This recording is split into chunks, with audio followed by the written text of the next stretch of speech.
Hey friends, firstly, a very big Merry New Year! to you and yours. And also, we've all successfully made it through to the end of the first week of January, and we don't have to put up with that ordeal again for a year. Father Beermus has been generous once again, and this is our Christmas haul we thought you'd like to see. We have a bit of an Antipodean feel going on here with 3 of the 4 products coming from Australia, and KegLand in particular. The star prize is the FermZilla tri-conical fermenter, 27 litre and the generation 3.2, which is exciting. We've got the hot bong to go with it because, well, of course. We've got the Fermenter King Jr 20 litre, the alleged cheapest pressure fermenter in the world. A Tilt Pro, and last but not least, we have the KegLand beer filter system. So what we're going to do now is just a unboxing and talk about the what and the why. And then we'll wrap up by just doing a very quick preview of the videos we've got coming up over the next few months. First up, we got the FermZilla 27 litre fermenter, generation 3.2. Right, so that's the ultimate pressure kit. Got the fittings. The retail price of this is £170, but we got it from Brew Keg Tap, where it's currently £135, and that includes the ultimate pressure kit. Okay, so I've got an actual gauge. I thought I'd ordered the wrong gauge, so I got a KegLand blow tie spunding valve 2 with the digital gauge. We have the floating dip tube.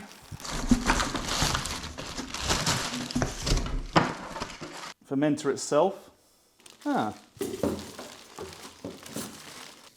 zip ties, can't stand them. Airlock.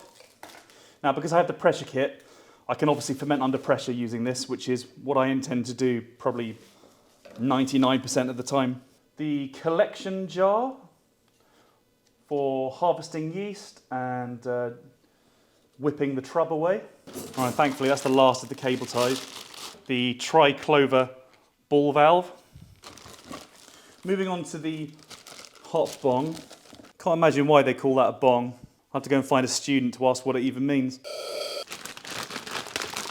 Have another tri-clover ball valve there to work with the hot bong.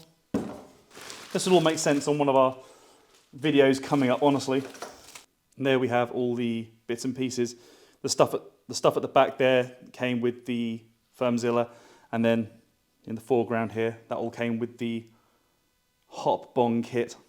We've got a fair array of fermenters now, but the reason I was so keen to get this in our arsenal was, well, first of all, the price point. I mean, £135 plus 80 for the hot bong kit. So just over £200 with all that functionality is, I think, unbeatable. And I'm seeing more and more videos of this on YouTube and social media, and yeah, we had to get it in the mix. And one of the big reasons why, I've had lately a couple of New England IPAs that have gone awry because of oxidization, and I'm committed to never have that happen again. And also, Ed's got a really nice hop dropper, or hop, it's not called a hot bong, he's got the SS Brewtech Unitank, so his one is pretty slick, and to be honest, I've always been jealous, don't tell him, but now I've got one of my own, so I can't wait to purge the hot bong with CO2 and watch those drop in, knowing that there's no oxygen in there whatsoever, and I'm not going to get a nasty surprise when I open up my my FV. Okay, the Tilt Pro. This was £200, courtesy of your friends at Brew's shop. Wow, that's a good size. Let me grab a standard tilt so you can see. Oh, it's in a little box. There we go. Pro, standard. The first thing I noticed, other than its physical size, is the fact that it's a lot more weighty, and the reason for that is that it's a lot more stable when reading during high Krausen. We have noticed that the standard tilt is a little bit erratic during pretty fruity fermentations.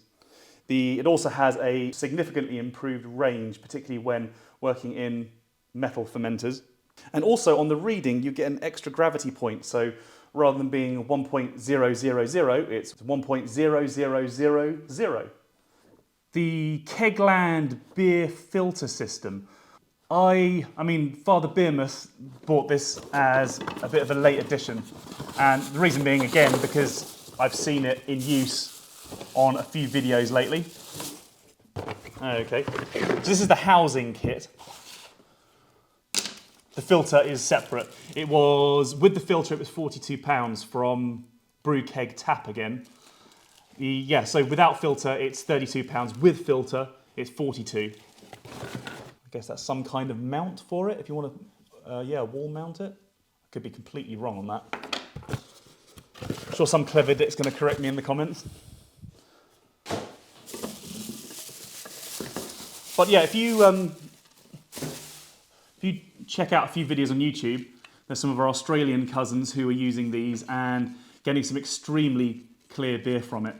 I think I'll probably use it in between the pressure fermenters that we use and the keg, and possibly when transferring keg to keg. It'd be interesting to see on our brew day videos, which feature clear beers, the effect this has. What we'll probably do is some comparisons as well. Compare two batches in different pressure fermenters and transfer one through this and one without, and then just see how they compare. There are various smaller filters that you can get, but I thought that, to be honest, for an extra 15 or 20 quid, we just get a big one, and then this presumably is the filter. It's a 1 micron filter. Okay, on it goes, something like that. We'll save that for another day. There we go, the KegLand beer filtering system. And last but by no means least, the Fermenter King Jr 20 litre, £36. £36 pressure fermenter. Allegedly the best value pressure fermenter in the world. This is not going to be a surprise to me because we've actually already got 2 of these. We've added this third one so we can do better comparison videos and experiments to compare techniques, dry hopping techniques, to compare yeasts and so on. So for ideal test conditions, we'll have 3 of the fermenters. We might even get a 4th, to be honest. £36, and yeah, I've used one of these in a video that's coming up soon, and you'll see that in use. But basically, yeah. So 20 litre instructions. So having assembled a couple of these, they're super easy to put together. Just take 10 minutes. We'll try and do a video on that if we can. Yeah, the posts, you need to put the posts together. Again, it's another dip tube with float. And that works like a dream if you cold crash. Yeah, pressurize it, then cold crash. Transferring via a closed system is an absolute breeze. I will not go back. So yeah, there we go. That's the unboxing complete. And just briefly to talk about some of the videos we have coming your way shortly. We have a video coming on advancing from a stovetop brew kit, like one of ours here. We have a British hopped NEPA brew day. We have a marshmallow milk stout video, and we have a NEPA yeast comparison coming up too. But beyond that, for the next few months, probably for the first quarter of 2024, we're going to concentrate on more traditional cask-style, crystal-clear beers.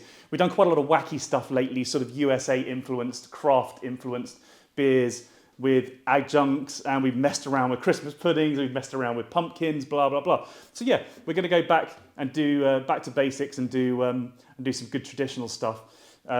Golden beers, ambers, best bitters, things like Black Sheep and London Pride. But if there's anything that you specifically want us to do, anything you'd like to see us tackling, whatever it may be, hit us up in the comments and we'll give it some serious consideration. Maybe you guys are happy seeing a good mix, or maybe you'd like us to see us do more wacky stuff like nettle beers and so on. I've no idea. Please don't make us do a nettle beer. But anyway, yeah, love to hear from you.